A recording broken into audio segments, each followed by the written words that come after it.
All right, Joe, why don't we get going? Joe is the president and CEO of Wind So High. He's been at this game for a long time with compressed air storage and hydrogen energy, um, learning about the opportunities for that. And Joe, you go ahead and introduce yourself and say whatever you want to say. Okay, great. Thanks, Greg. First, I want to thank all of you for taking the time to join in today. The subject I'll be talking about, long duration energy storage and green hydrogen, is really important right now. We've all seen recently the effects of climate change, and we know we've got to get off of fossil fuels. And based on the recent programs initiated by the Department of Energy, uh, to support long duration energy storage and green hydrogen. It's not just me. I think the world is finally waking up to the fact that those two technologies must be developed. And the good thing is, and I'll explain this in just a moment, it's actually going to lower prices from fossil fuels. Comparing the electricity that comes from compressed air energy storage to any fossil fuel, natural gas or coal, it's much cheaper. And the same thing with green hydrogen when it's done the right way. And I'll explain all that really soon. First, I want to just give you a little bit of my personal background. As Craig said, I've been working at this for a long time. I've been working on green hydrogen stuff for 17 years, going back to when I was working with Sprint Corporation, developing programs to get their cell tower locations off the grid. In some areas, the electricity they were paying at their cell tower sites was really expensive. So we wanted to find a way to get them off the grid, and we had to come up with backup power too.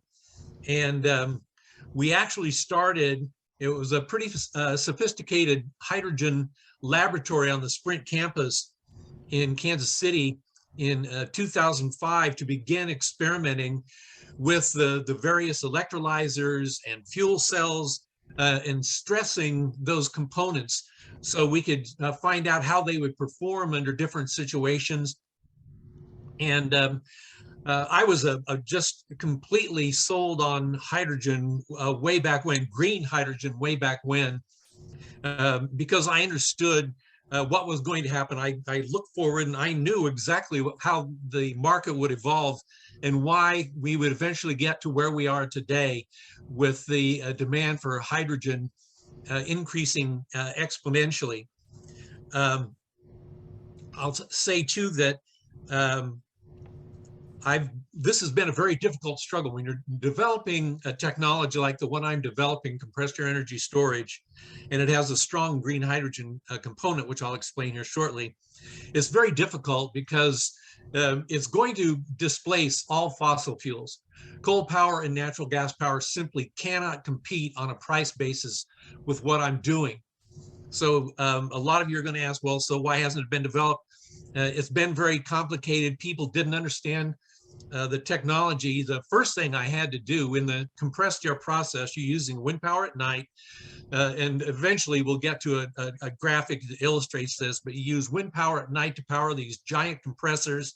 And these are large projects, 500 to 1500 megawatts, to power compressors that make air. And then in my case, one of the things that I've been pursuing, which hasn't been done, but it will be, and I can answer all kinds of questions on the geology, is to store the air in a non-salt formation, a non-salt cavern. There are actually two existing compressed air energy storage projects, one in Germany that's 300 megawatts, one in Alabama that's 110 megawatts, and they created a cavern by using solution mining to carve a space in these salt formations deep underground. But to get to really large scale projects, you had to come up with a different geology. So I've been a big proponent of storing the air in depleted gas wells, depleted oil wells, or saline aquifers. And I'm not going to get off on a tangent explaining that stuff right now. If at the end of the program you want to learn more about that, that's fine. But another issue with the technology was that There's a phenomenon in physics when you store air under high pressure underground, and it gets very hot, but when it's released, the phenomenon in physics is supercooling.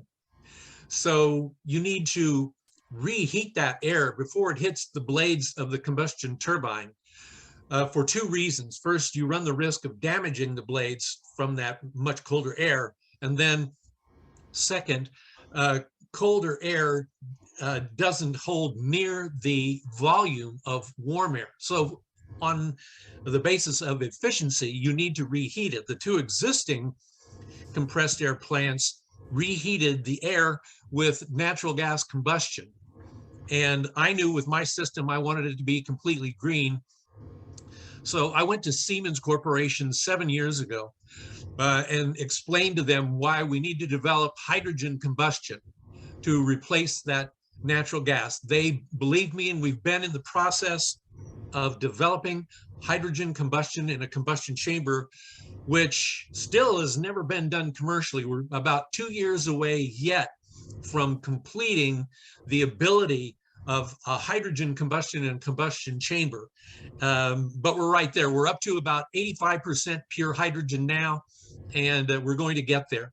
Again, if somebody at some point has really detailed questions about the engineering on this, I'm happy to get into it, but that's not the purpose of this call. But trust me, we're going to get to green hydrogen combustion, and that's going to do a lot of things. First of all, it's cheaper than natural gas.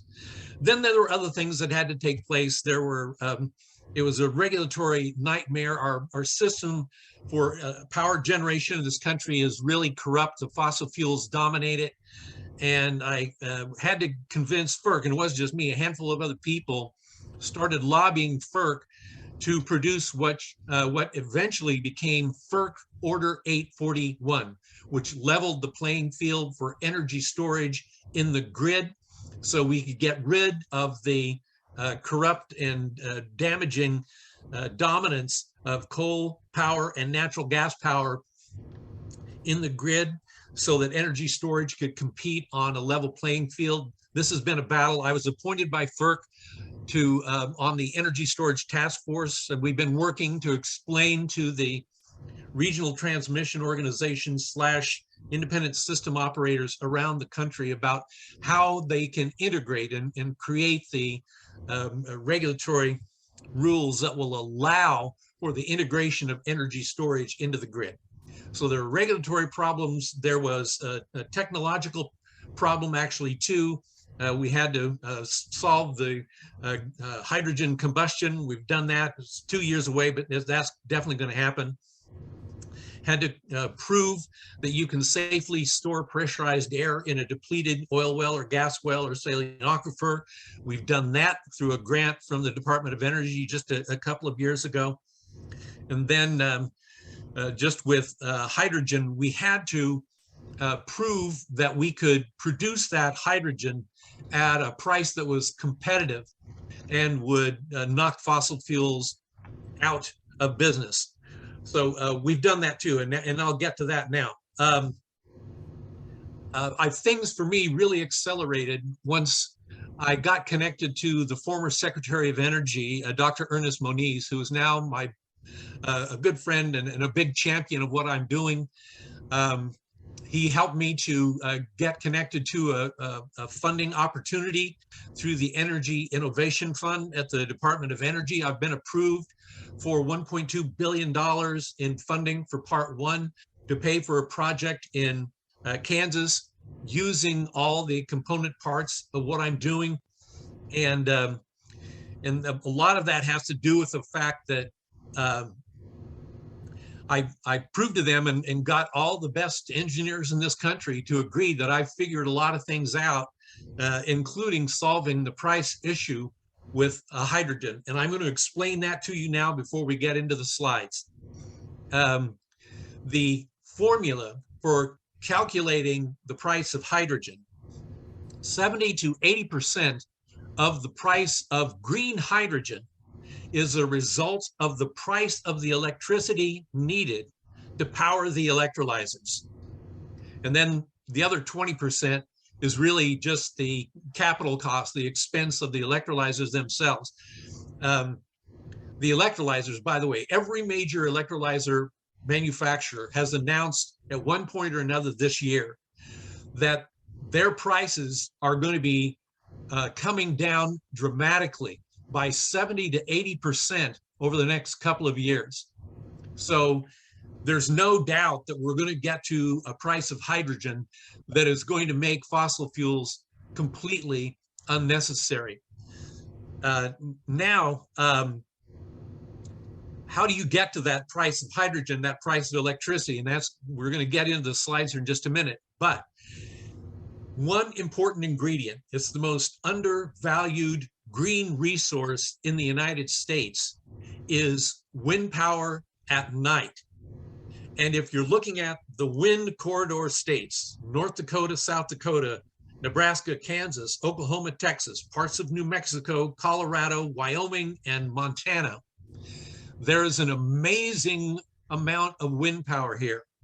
There is actually enough wind power to produce all the electricity we need in the United States 2 times over, and produce enough hydrogen to fuel every vehicle in the United States with hydrogen at prices that gasoline and natural gas cannot compete with. Obviously, batteries cannot compete with that price too, but you need to understand this. It's that wind power at night that is the key.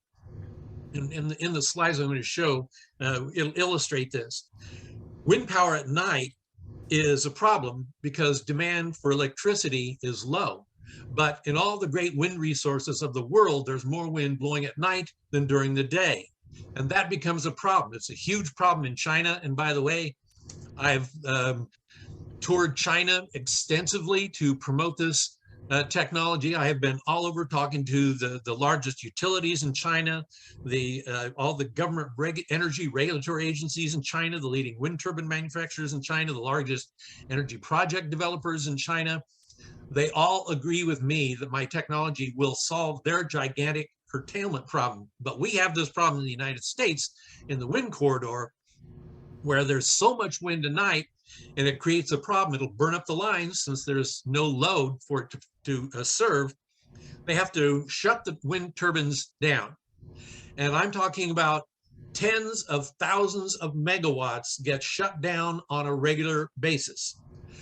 That energy actually goes into negative pricing.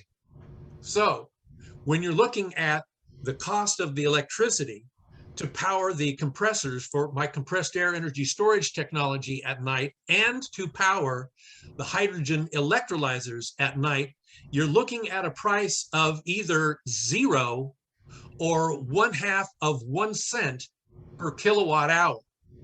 When you're dealing with prices that low to either charge the compressors for my compressed air technology or to power the electrolyzers, you're going to produce hydrogen right now. We don't have to wait. We can make that hydrogen right now at prices far below a dollar per kilogram.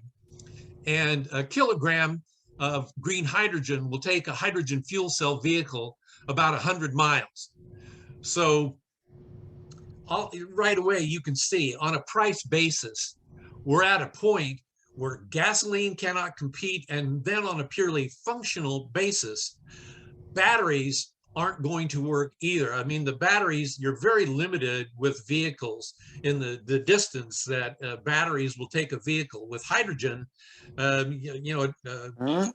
kilograms of pressurized hydrogen in a vehicle at 100 miles, you can go about 500 miles before it needs to be refilled. So there are advantages, there are price advantages, and then just basic functional advantages to using green hydrogen for vehicles. And we're going to get to that point. Now, I want to explain one other thing related to hydrogen before we get into the slides. I urge everyone to write letters to congressmen, our senators, and to the newspapers to let them know that any hydrogen other than green hydrogen is a huge mistake. And I don't like to criticize Biden because he's doing so many good things, but in the manic urgency to get to the greater use of hydrogen, they've developed this program of hydrogen hubs. They want to develop at least 4 hydrogen hubs at various points around the country. And in this plan, they state exactly that they want at least 2 of those hubs to be located in regions where there is a lot of natural gas production. That natural gas production, 70% of the natural gas in this country now is coming from fracking. So you're looking at the Northeast and then in the Permian Basin in this part of the country too, for placing those hydrogen hubs to make blue hydrogen. 95% of the hydrogen produced today is cracked or derived from natural gas. That's a huge mistake. It's more expensive. Natural gas is our leading cause for climate change right now with fugitive methane emissions. The gas industry is quick to point out, oh yeah, but when you combust natural gas for power, it produces 50% fewer emissions than coal power. That's true. The problem is in the process of extracting the natural gas in fracking and then processing it and storing it and distributing it via pipeline, there are gigantic leaks, huge leaks of methane that make use of natural gas just a huge mistake. It can't compete on price, and it is now our leading cause of climate change. So tell anybody who listen in a position of influence through the media or in politics that anything other than green hydrogen is a stupid idea. If you're making green hydrogen, it's cheaper, it's going to create more jobs, it will absolutely end climate change. And in my technology with compressed air energy storage, when you're using hydrogen combustion to heat that air, you are making the most efficient use of green hydrogen to make electricity of any technology in the world. It's about 1 part of hydrogen to every 5 to 8 parts of air, just air, to make electricity. So when your fuels are air and water, and at that ratio, that's an amazingly efficient use of green hydrogen to produce all the electricity that we could need in this country at prices lower than natural gas or coal power. Now, does anyone have any questions on this? Before we get into the slides, does anybody have any questions on any of this? I have a question, Joe. You keep talking about hydrogen cheaper than natural gas, but in fact, today, natural gas is cheaper than hydrogen. You're pricing natural gas at the electricity being free, but if you make hydrogen that way at scale, it will no longer be free because you're going to have to pay for the electricity. I mean, all the studies I've seen is that hydrogen might be cheaper than natural gas at least a decade from now. Nope, you're wrong. And this has just been reviewed. Everything that I'm telling you was just reviewed by the top engineers at MIT who have scoured my technology with a fine-tooth comb, and including former Secretary of Energy, Dr. Ernest Moniz. It's very simple. There's nothing new. There's nothing additional what I'm saying. You can make this at huge scale. If 70 to 80% of the cost of hydrogen is a result of the price of the electricity needed to make it. But I'm talking about today. That nighttime, if you're using that nighttime wind power with electrolyzers right now, this is before the price reduction, the reduced price of the electrolyzers of 80%. We can beat the cost of natural gas right now, and it's not even close. Yeah, but you're assuming that the cost of electricity is free, and it won't be if you start making it at a scale. If I want to buy some hydrogen today, and if I want to buy some natural gas today, natural gas is cheaper. That's a fact. I'm saying in the projects I'm developing. Okay. I'm not saying you go down to a store and buy a tank of hydrogen right now. I'm saying in the projects I'm developing, the hydrogen there is at a price that natural gas cannot compete with. And all we need to do is expand the use of these projects. We need more compressed air energy storage projects. We need to develop more hydrogen projects specifically using nighttime wind power and then storing it. And we do that right now. You're right. It's not being done on scale yet, but it is cheaper right now using that formula. So to say that, oh, you can't go down to a store and buy the hydrogen right now, of course you can't, because it isn't being done on large scale now. But we've got to wake up and start doing it, because natural gas cannot compete on price. It is impossible to compete on price when you're using that combination of components to produce that hydrogen. It's impossible. Well, I'm skeptical, Joe, but we should go on. I have a question. Sure.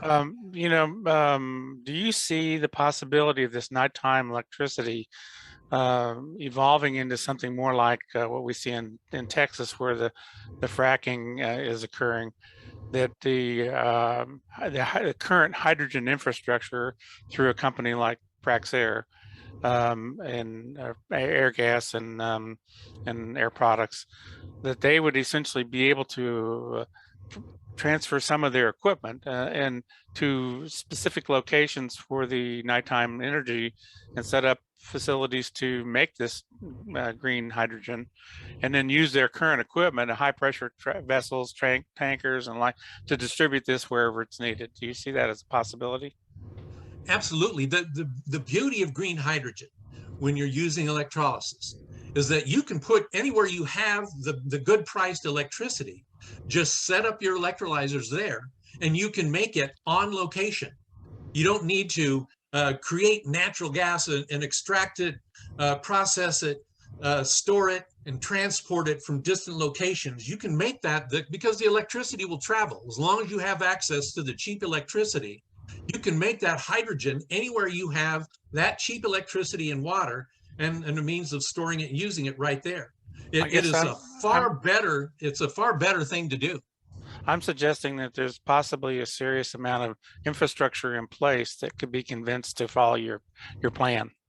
Well, I don't like the idea of distributing hydrogen via pipeline. I don't think that hydrogen is a really small molecule and you don't need to do it. And right now, another part of this big mistake being made about blue hydrogen and gray hydrogen is it's all an excuse to perpetuate the use of natural gas. It is a gigantic mistake to do that, and we don't need to do that.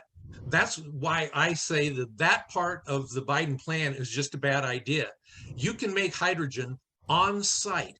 All you need is that cheap electricity, water, and the place to store it and use it.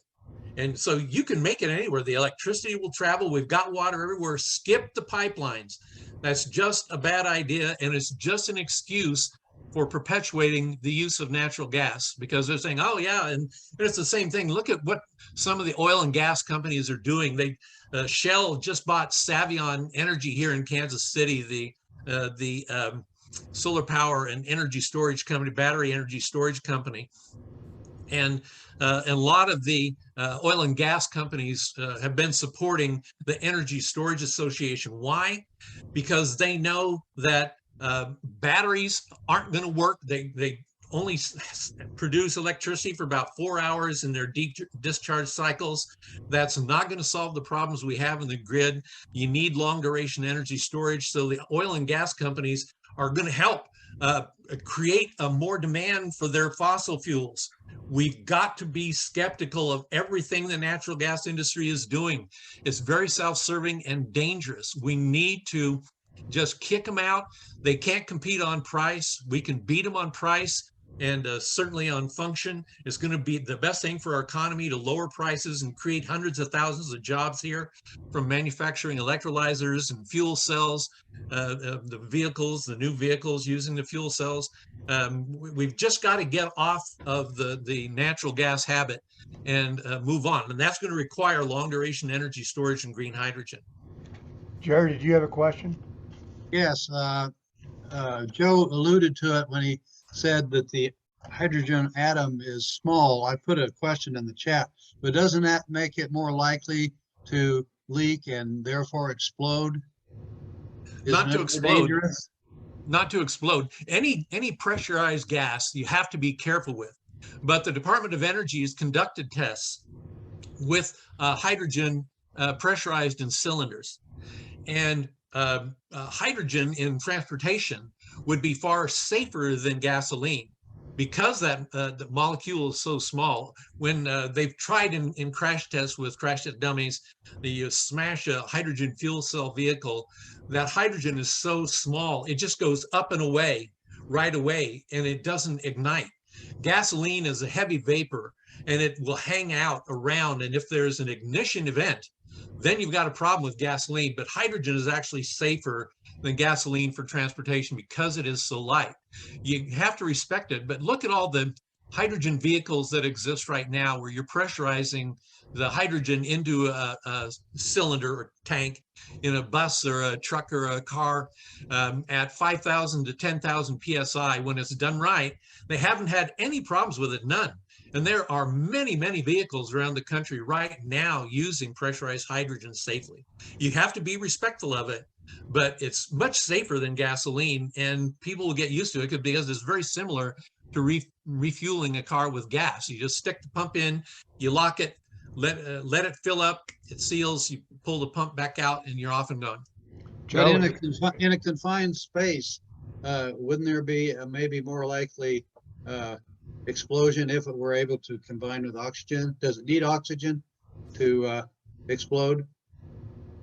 You need an ignition event. And again, if I'm just trying to imagine a situation where you have it in a confined space, because every place right now for hydrogen production, every place right now where hydrogen is made is required to have ventilation. So it's not going to accumulate there. And in vehicles, it won't accumulate, it won't be contained. So you would have to just try to release hydrogen into a space and then ignite it to make that happen, Jerry. Is this what happened with the, is this what happened with the Hindenburg? No, the reason the Hindenburg burst was not because of the hydrogen. It was because of the lacquer on the canopy that covered the frame. This has been reviewed and studied and proven again and again. The reason we know it wasn't the hydrogen that started that is because the hydrogen flame is invisible. What was burning was the lacquer that covered the canvas, that covered the frame on the dirigible. That was not the problem of hydrogen. Do you have a connection in the Biden administration that is at least an ear to dispute some of the natural gas lobbying that's going on? Yeah, absolutely. The people who are involved in the hydrogen Earthshot project at the Department of Energy now, primarily Eric Miller and Kevin Harrison, who for a long time were developing the hydrogen test projects at the National Renewable Energy Laboratory and are now really kind of leading the charge for the hydrogen program at DOE. Are on this same train that I'm on. They all agree that the natural gas just cannot compete when you use the right components, when you're doing it the right way, in the smart way. Natural gas cannot compete, period. It's going to be history real soon.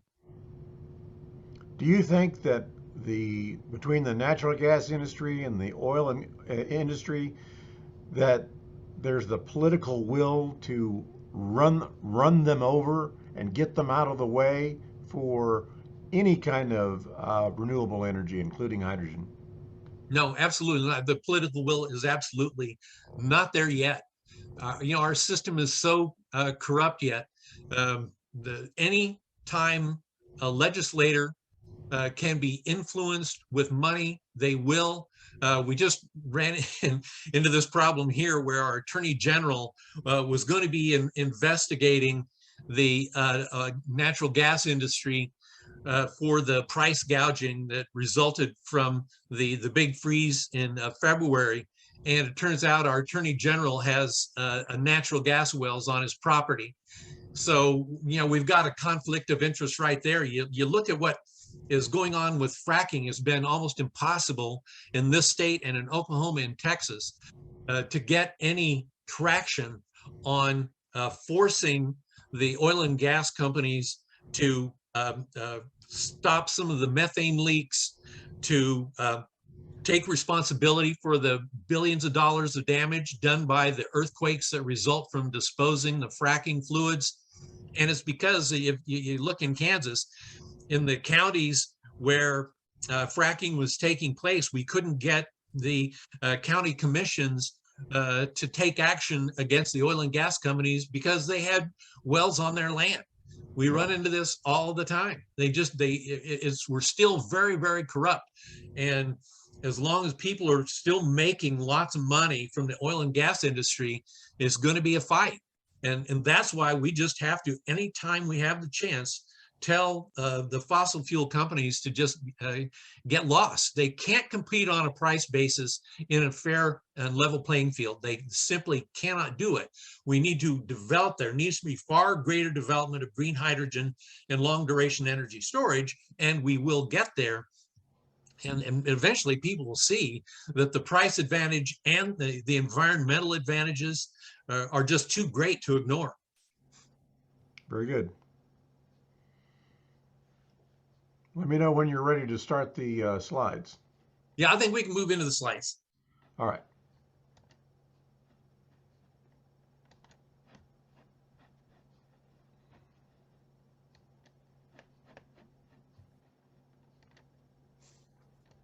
We're running into, and I took this information. I was on a conference call that was run by the California ISO, the FERC division. There are 7 RTOs, ISOs in the United States. Cal ISO is pretty big, and they were just showing what is going to happen every place else in this country.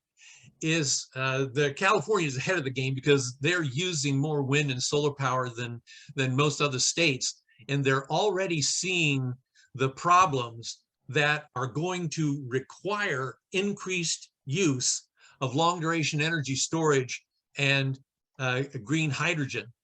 So what we're seeing is that when you're in times where, you know, the sun doesn't always shine and the wind doesn't always blow, what are you going to do? And then in this case, battery energy storage just isn't solving the serious problems that we have in the grid.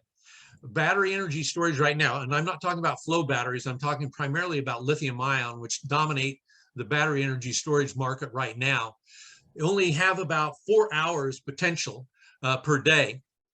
So what happens when you have cloudy days for days on end, or during in the change of seasons, the amount of solar energy is reduced and the wind power, the wind resource is intermittent.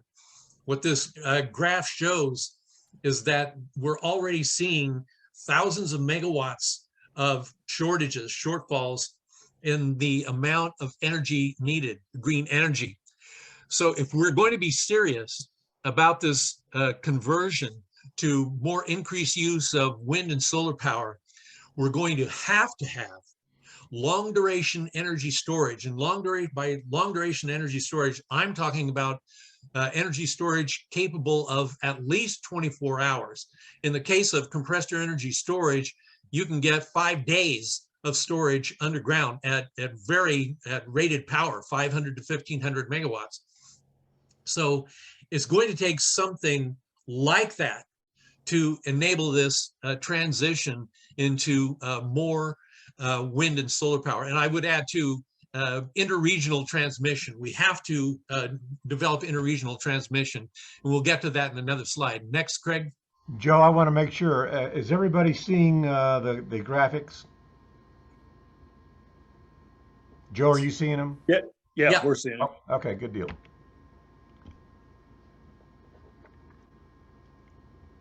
So, and to look at seasonal problems too, this is where there's a lot of thought now going into using hydrogen for power creation. You're just using a 100% hydrogen power system in the same way that you have a natural gas combined cycle plant.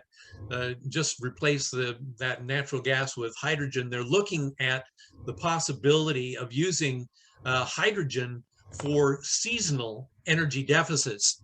And they make the case, with their studies that they've released, there are certain times in certain seasons where renewable energy just can't cut it, and battery storage can't cut it. So something like a green hydrogen used for power generation, and again, we're not quite there yet. We're not capable of doing that yet, but we will be in a few more years. Okay, Craig.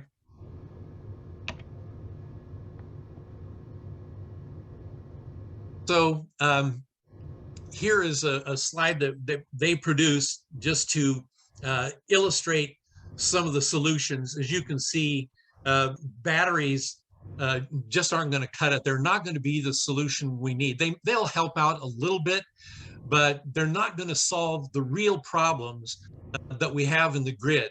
And to do that, you need the technologies like compressed air energy storage, pumped storage hydro, or green hydrogen, where you can really scale up the size of these plants to up to 1,000 to 1,500 megawatts, and then for up to 5 days of storage to really solve the problems of the grid. And then you have to throw in interregional transmission too, when you combine interregional transmission, so that you can take advantage of sources that are producing in regions distant from your current location.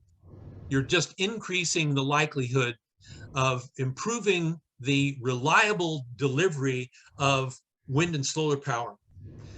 So, Craig, next. Let me ask you a question here. Can you quickly describe for folks what pumped storage is hydro? Yeah, sure. Pumped storage hydro is where you need to have a unique geographic combination of elements. You have to have a very high location with a water like a pond or a lake or something up high, and then a location where there's a steep drop off where that water could travel downward and create electricity by just moving through generators in the same way of hydropower. In this case, it's just stored.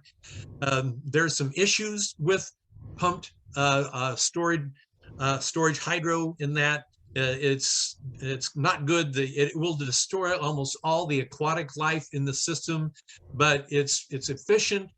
We know that it works. There's some that exists now, but that's how it works. You have to have water at an elevation. It needs to run downhill to turn generators, and then you need to pump it back up at night, using energy at night to pump it back up to where it started before it was allowed to run downhill. That's how it works. Very good. There is a new market being created that'll be part of the wholesale markets in the part of the country where we're at. We're part of what is called the Southwest Power Pool that includes parts of 14 states. And there are others. There's to the east of us, there's MISO and PJM and the New York ISO. But out west, because there is a difference in the Eastern Interconnect electricity and the Western Interconnect electricity, they've been reluctant to create an energy market. And now that market is being created, the Department of Energy is looking at the possibility of creating high voltage DC transmission lines so that in our part of the country, in the wind corridor and into these areas in the West that you see here, there might be a way of taking advantage of some of the resources, the hydropower resources in the western part of the state and some of the wind resources with the dynamic wind resources in the wind corridor to create an amazing reliability. And that will be necessary because for the time being, the electricity from the Eastern Interconnect has a different phase than the electricity in the Western Interconnect. But we're working on solving that problem. And it's going to open up some great possibilities for increasing the amount of green hydrogen and wind and solar power in the entire western middle part of the country is pretty exciting. Okay, next, Greg. So we're going to need a whole host of solutions to make this transition to clean energy possible. Obviously, storage. We must have long duration energy storage. We simply cannot make this conversion until that is possible. And then we have to look at more robust demand response programs at the utilities. The utilities have been very slow at developing those, but they're starting to come on. Time of use rates is an extremely important element.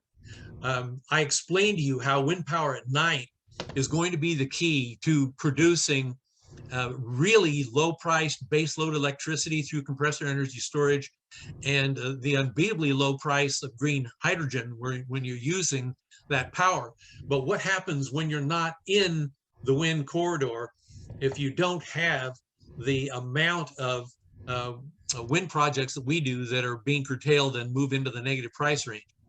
Well, time of use rates is going to be the solution. And time of use rates, more and more utilities are using those. So they're starting to do that a lot in China as well, where you simply charge more for electricity during the day and then drastically reduce the price of electricity at night or after 7 p.m. as a way of encouraging people to use more electricity at night and reduce the amount of electricity they're using during the day. But these time of use rates also would facilitate increased use of green hydrogen and energy storage. So time of use rates are very important. And then having a really diverse renewable energy portfolio. Solar power alone is simply never going to solve the problem. Wind power alone is never going to solve the problem, although I would argue that wind power at night is going to be the most important clean energy resource going forward for the next 100 years. Wind power at night is going to be really important. But we just need to expand that. And people say, I've been working with people in the Middle East and in helping people in the Middle East to develop more wind power, solar power, compressor energy storage, and interregional transmission. And they are beginning to understand that you have to have all those, plus they're big on small modular reactors using small nuclear projects that are strategically located in places where you might not have an adequate solar or wind resource, as a way to just provide secure, reliable delivery of clean energy. We just talked about that expansion in the Western market. That is really going to be important to our part of the country. If we can combine all the different clean resources available, that has great potential for us. And then regional coordination. I guarantee you, utilities will never be part of any long-range clean energy solution. Utilities only care about their market territory, the people that they serve. That's all they're concerned about. You're not going to get great help from utilities on interregional transmission or the development of long duration energy storage on their own. Utilities are just going to be buying the cheapest energy they can find. And if they believe that that's fossil fuels, they're going to do that. So we're going to have to work on getting the Department of Energy and FERC to promote regional coordination of efforts. Is really going to help things a lot. Electric vehicles, I put that in here. I don't really believe this is an idea that's going to work, but there are plans in place to make that happen now. And then flexible resources. We have to, and that's where compressed energy storage comes into play. It's resources like compressed energy storage that, when they're designed properly, can provide energy instantaneously. Ancillary services, especially, where you can provide frequency regulation, spinning reserve, voltage support, black start within a matter of seconds. And that's a technology like compressed energy storage can do that. So these are solutions that we need to promote along the way. Next, Greg. I wanted to ask you too, Joe, before you go on, is what are other mechanisms for energy storage other than geological? Well, you can have a small compressed air system. It doesn't work out, in my mind, it doesn't work economically where you can store it above ground. That's not a good idea. But flow batteries are better than lithium ion batteries. At least with flow batteries, you can scale up a little bit and you get longer duration. So it's going to be green hydrogen, compressed air energy storage, pumped hydro where it's possible because of the geography, and flow battery. Those are the things that we're going to need to make that kind of possible. So that's the long duration energy storage options. Okay. There's some work in Europe on using where the low countries are, who don't have any elevation, burying very large expandable bags under 30, 40, 50 feet of earth. And so you're getting as the bag expands, it's raising 40 or 50 feet of earth, and therefore you have a high energy density. There's been some pilot plants, pilot projects done, but nothing at scale yet. Yeah, there are a bunch of, I consider that in the category of wacky ideas. I mean, there are energy storage people that are talking about running trains on rails and then making them into a form of a generator, just moving trains along rails, or hoisting big, huge, gigantic 50-ton blocks of cement high in the air and then just lowering them slowly through the day to create power. Any of these things, they can make electricity. I think they're kind of crazy. I don't see how you're going to make them work economically. And when you have a proven technology like compressed air that you can really scale up to a large size into thousands of megawatts, and it's completely clean when you're using the hydrogen combustion, I don't see how any of those other things can compete on scale and at price.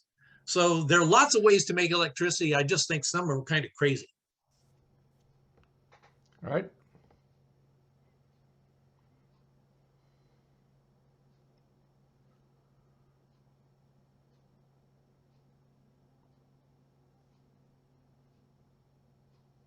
Do we still have you, Joe? Yeah, I'm still here. I'm just waiting to see if there are any questions. Okay.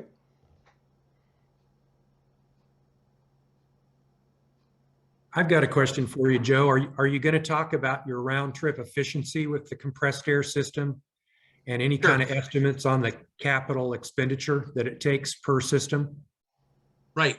The round trip efficiency, the plant in Alabama has about a 55% round trip efficiency. With the new system, there have been design changes. It's up to about 75% round trip efficient now. And the thing I want to emphasize here, again, if you're using wind power at night with a cost of 0 to 1/2 of 1 cent per kilowatt hour, that when you're at 75% efficiency, it's really negligible. When you have 75%, if you're adding 25% to nothing or to 1/2 of 1 cent, it just doesn't affect much in terms of cost.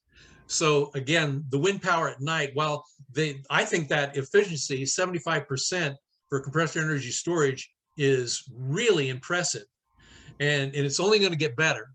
And there are several ways there's several changes that have been made in the design of the equipment. You're using air to higher pressure. For example, the Alabama plant is using air stored at between 800 and 1,000 PSI. In our system, we're going to be using 2,000 PSI. And then you just look at the different improvements in the system. It's pretty impressive. That's a very, very efficient system. And when you're using wind power at night, any cost effect is negligible. Does that answer your question? Any Yeah. other questions?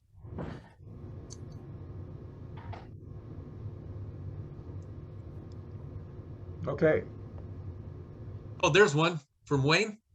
Yes, I'm wondering about having electricity storage available in multiple areas so that individual towns, for instance, could have their own storage system that could use electricity for, well, in Colby, Kansas, where I am, we have a large, very large wind farm. We also have a small community solar panel area. But if you could have storage in multiple towns or multiple areas at least, so that you're not so dependent upon the grid, I thought that might be something to look into. Yeah, well, Wayne, I'm glad you mentioned that, and I'm happy to see you from Colby. The projects I'm developing are out right next to you. There is huge opportunity. Kansas has the potential for about 100 at least large compressed air energy storage projects. Most of them are in western Kansas. So believe me, we could produce more power from compressed air energy storage than Kansas needs. That's why we have the potential to export this power, and it would create all kinds of jobs out in western Kansas. So your part of the state is where the best potential is, and I'm talking about a lot of projects, many billions. Oh, and I'm sorry, Brent, I forgot to get to the price too. The that $1.2 billion I got approved for part one from the Department of Energy. It was for a 600 megawatt project. So on a cost basis, for example, a 500 megawatt coal plant these days is about $7.5 billion. And we're talking about a 600 megawatt project for me that's a fraction of that at 1.2 billion.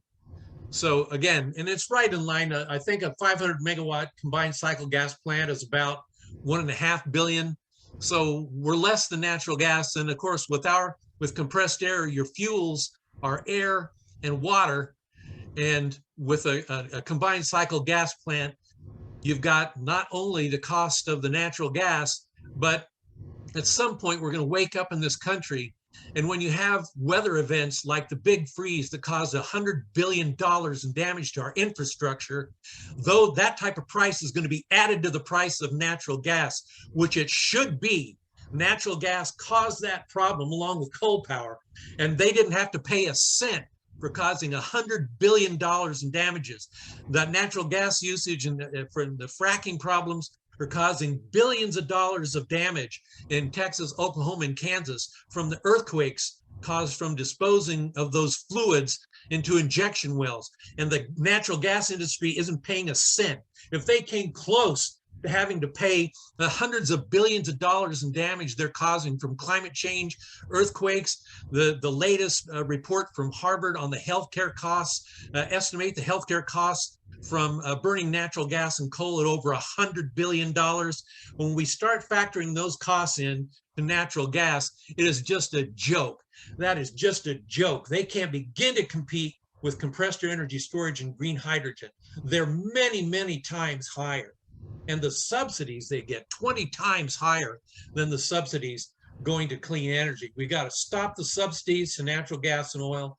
We got to hold them accountable for all the climate change damages they cause, and that's hundreds of billions of dollars. That should be showing up on every bill for natural gas every single day. They should be paying for that. Do you have a map or a chart that shows where those compressed air storage facilities are in western Kansas? No, it's the geology. I've done extensive studies of geology in this country and China and others. And all I can tell you for now, I don't wish to give away the cat here. The whole western part of the state, there are hundreds of formations that would work for these projects. It's all over the West. Jerry was asking if these slides are going to be available, and yes, we're recording the presentation and it'll be on the HRES website in a few days. Thank you very much. Sure.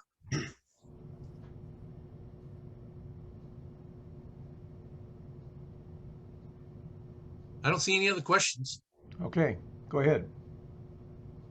I just want to, I want to thank all of you again for joining in. I know this is new.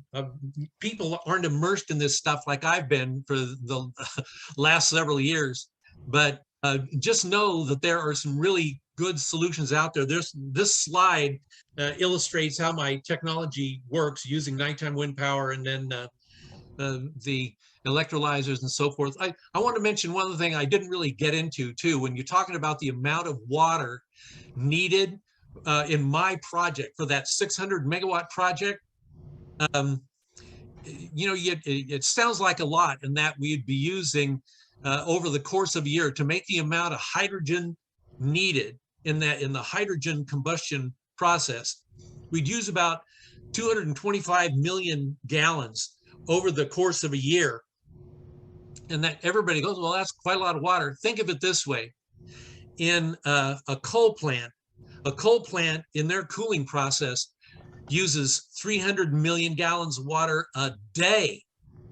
So we would use less water to produce 600 megawatts of electricity for an entire year than the water needed to make coal power work for one day.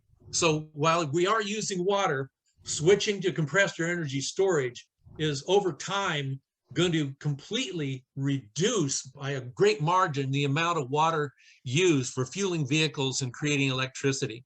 So it's going to be a huge benefit to our ecosystem.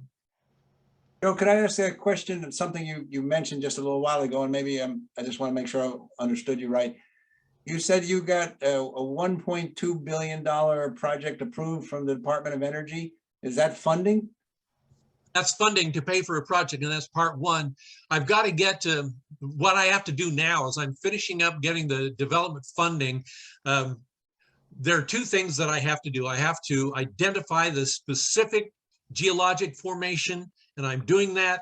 And then the other part, before they release the funding, I have to, we have to be able to measure the emissions from the hydrogen combustion system. We know that it's going to be next to zero. There's a slight, tiny amount of NOx, but that's captured with catalytic converters. So it's really going to be zero. So I'm completing a couple of things before they release the money, but it's been approved. I guess my question is the money to study this or to design? No. It's to pay for the construction of a project. So 1.2 billion. Yeah, for 600 megawatts. Joe, if you were, if we were able to generate the political will to move ahead with all manner of renewable energy, how would you describe the pie chart of energy from solar, industrial solar, home solar, hydrogen, and wind, or other sources of renewable energy? What do you think that pie chart would look like? Well, you know, first of all, it's going to be a combination of all those other things. And what we have to figure out is, and price is the big thing for me. We have to, everything that we do has to be affordable. It has to be less expensive than the fossil fuels so we can really accelerate the development. So rather than creating a pie chart, I'd rather create a timeline and say, right now, we know that we can create wind projects in the wind corridor.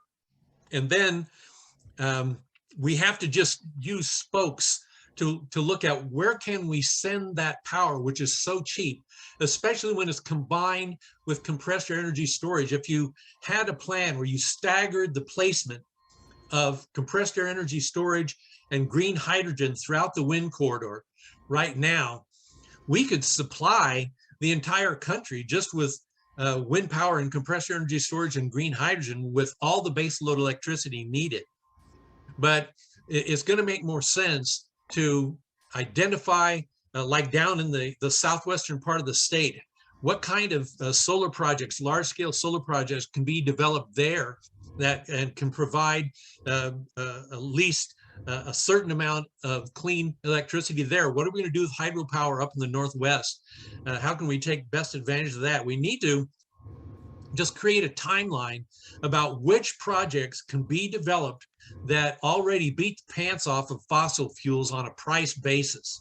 Yeah. And then unfold them. Just develop those, including compressed air energy storage, just as soon as we can, so that we don't create any kind of price burden for people and are actually lowering prices when you consider the lower healthcare costs and stopping the costs of climate change.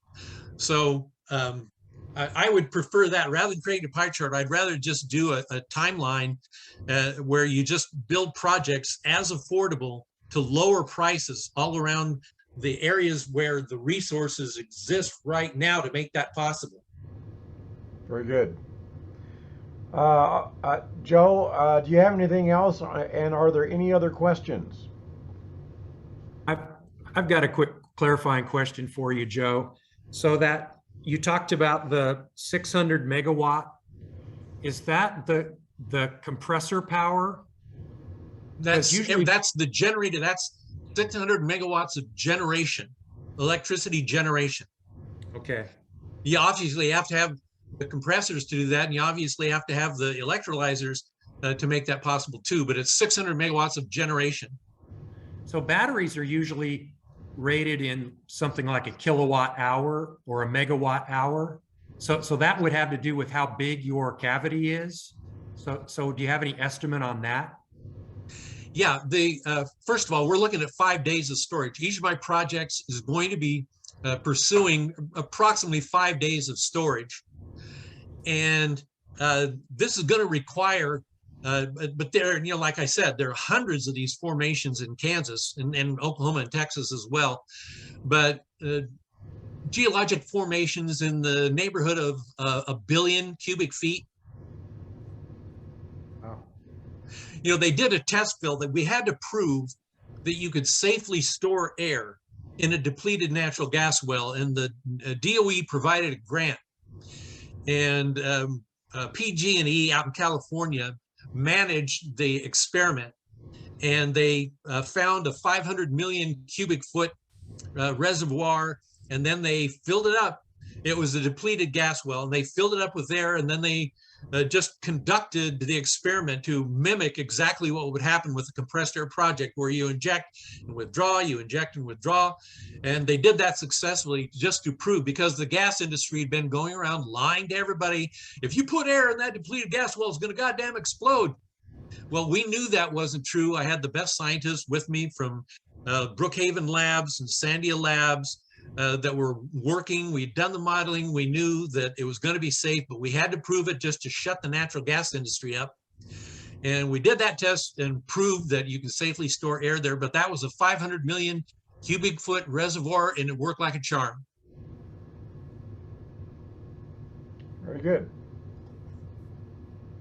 Any other questions? Yes, sir.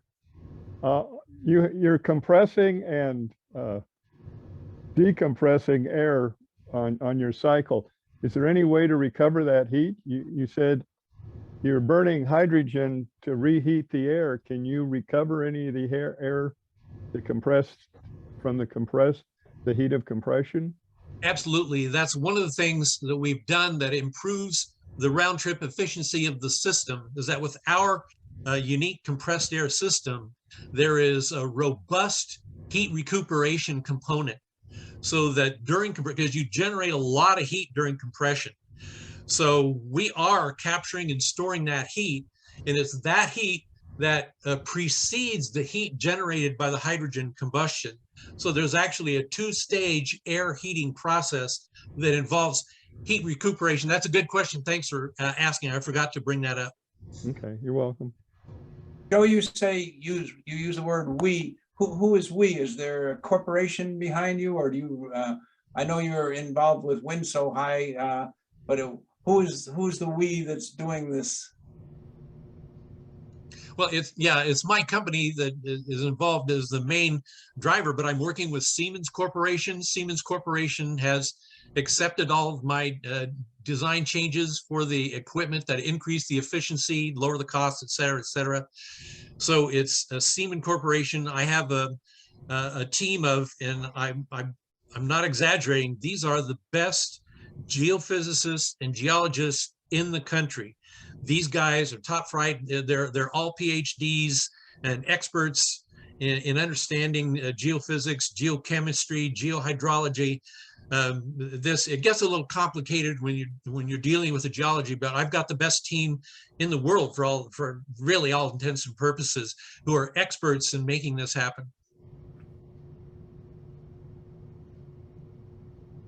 Hey, Joe, I had one quick question for you. I actually could have a couple parts to it, but I know, sounds like your system's going to be generating hydrogen on site using electricity from excess wind and solar.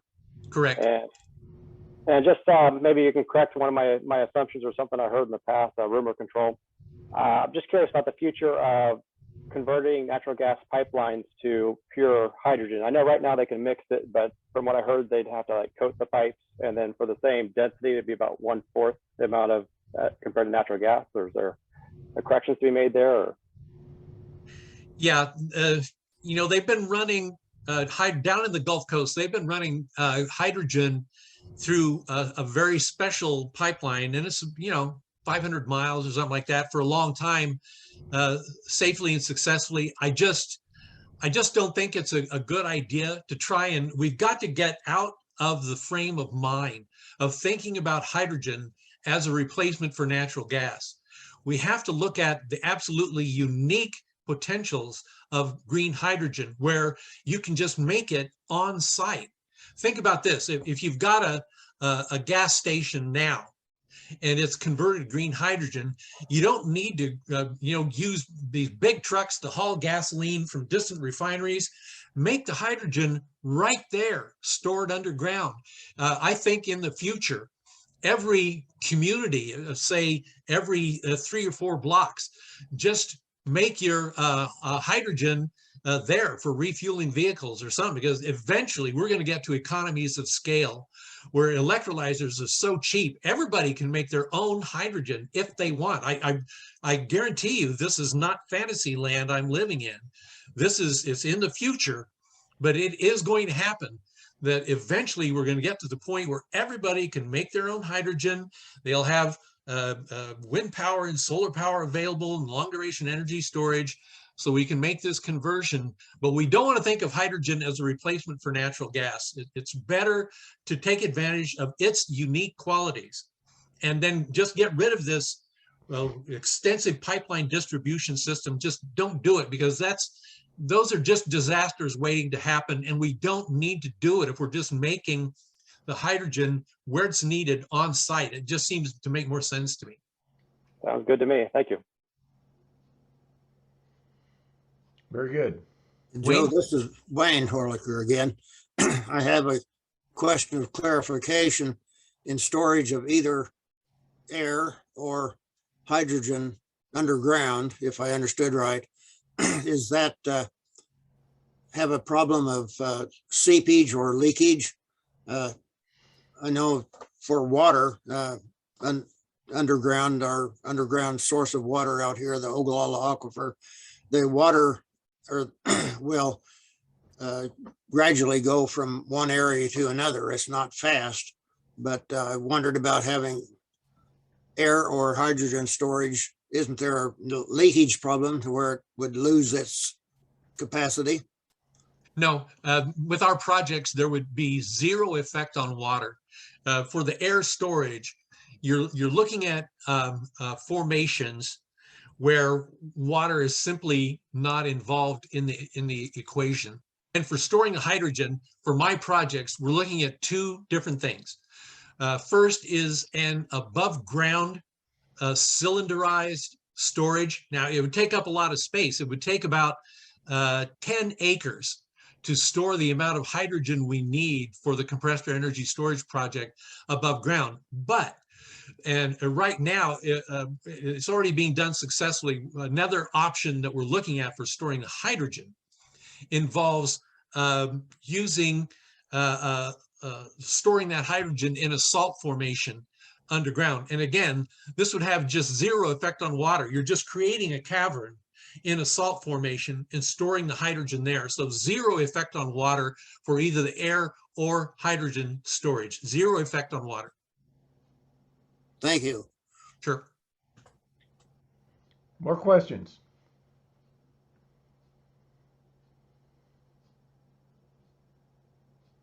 Yeah, so Joe, this system that you're trying to build with the 1.2 billion, that's going to require 10 acres of hydrogen storage tanks for that size of system? Yeah, I worked with Siemens. We created, it's a very unique system, and also working with NEL, the world's largest electrolyzer manufacturer based in Norway, and also Verdi Electrolyzers, the largest electrolyzer manufacturer in China for projects over there. But we've worked through this. We know how to make this system work. And I'm also going to seriously consider using salt formations. We know that works. It's already being done. They're storing hydrogen in salt caverns down in the Gulf Coast. So we know that can work. But for the time being, just for the sake of demonstration, to prove that it can be done effectively, cheaply, and safely, we've designed this above ground cylinderized version that will serve our purposes for this project.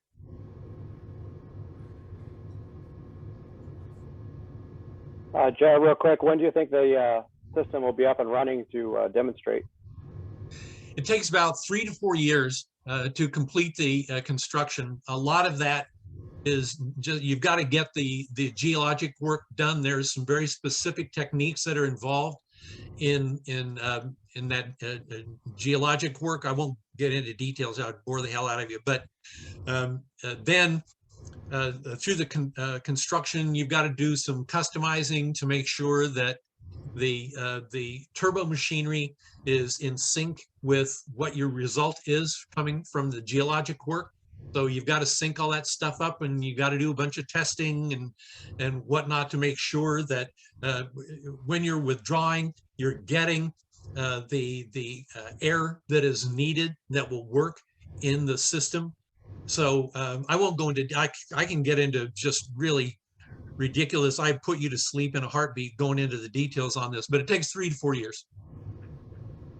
Another question, are you ever considering using fuel cells to convert the nitrogen back to electricity, or is that efficient, or what's the deal there? I haven't looked at that for now. You know, things like that are all kinds of things that'll be experimented with eventually, but that's not something that we're looking at. Okay. Because basically what the Toyota makes, the Mira, whatever, Yeah.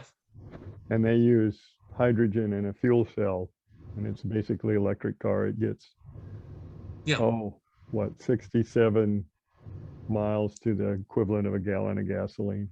Yeah. Well, folks, thank you. And again, we're going to put this up on the HRES website, heartlandrenewable.org.